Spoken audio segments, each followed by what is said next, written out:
2. Alright guys, we got a 2010 Chevy Traverse. We're going to drop the plug on it, change the fluid. I want to show you how to do that. We're pulling this transmission out, so I'm also going to show you why that it's so hard to change the filter on this.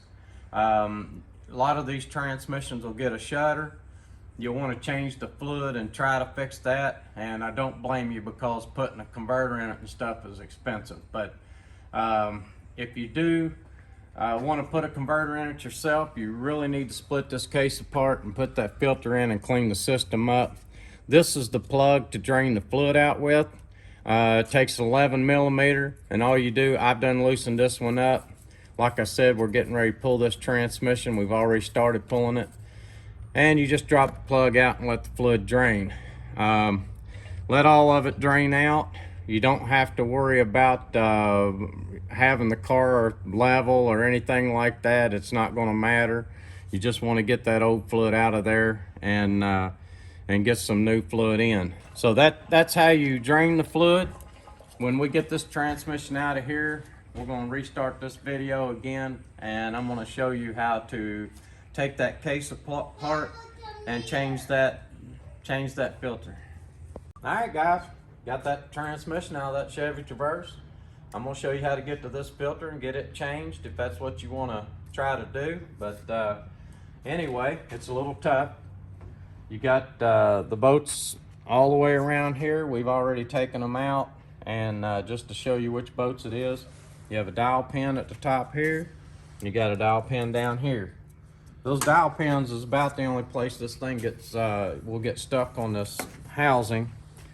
But what I do is stick a screwdriver down in there and kind of work it a little bit there, and then I'll come down to this dowel pin down here and just kind of drive a screwdriver. You can see how that broke loose, and then come back up to the top and try to do the same thing. Now when you do this, you're more than likely going to destroy that cover gasket and have to replace it.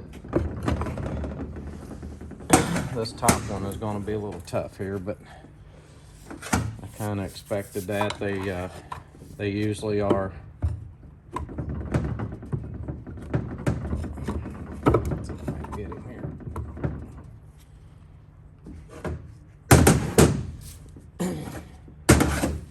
You just want to tap on this a little bit. You don't want to hit it too hard, but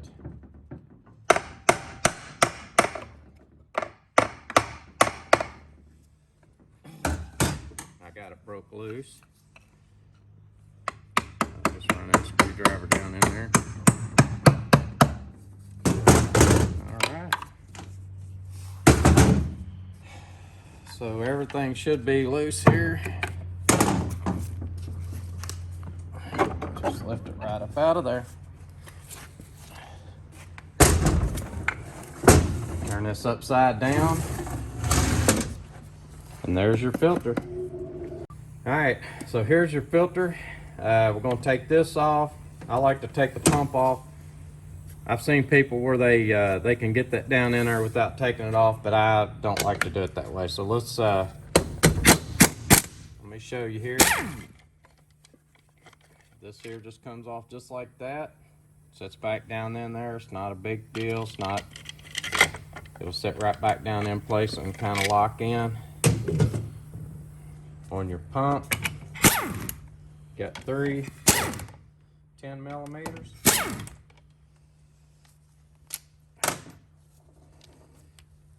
That you have to take out. Let me get that loose. Lay 10 millimeters over to the side. Pull your pump right up out of there, and then all you do is pull your filter off. Now I will warn you, whenever you go to buy your new filter, half the time when we buy new filters, they don't come with this seal, and you'll have to get that seal separate. If it doesn't come with the seal, you can pull this seal off and reuse it. It'll probably be just fine. I always like to put a new seal, but just to warn you, a lot of these filters don't come with a seal. and it doesn't make a lot of sense, but they don't. Make sure that your gear is down in there like that before you go to put your pump back on. And another thing, right over here on the transmission, make sure that you get this bearing off of here and you use some kind of grease to put it on there before you put it all back together. Everything should be the same, stay the same, but just make sure that you put the bearing on here. This tube could slide up out of here. More than likely it won't, but if it does slide up out of here with the front cover, you'll just take it out and you can just slide it back down in this before you put it back together. So other than that, that's how you get your filter changed on the Traverse. When you're checking the fluid right in the front, you've got a check stick on these. You'll want to get this car up to operating temperature and have it idling in park and check your fluid when you get done. If you do something like this, the total fill on these is about 9 to 10 quarts. So doing something like this, if you don't change your converter, you would probably need 7 quarts, 8 quarts of fluid. So but anyway, I hope this video helps you, and please subscribe.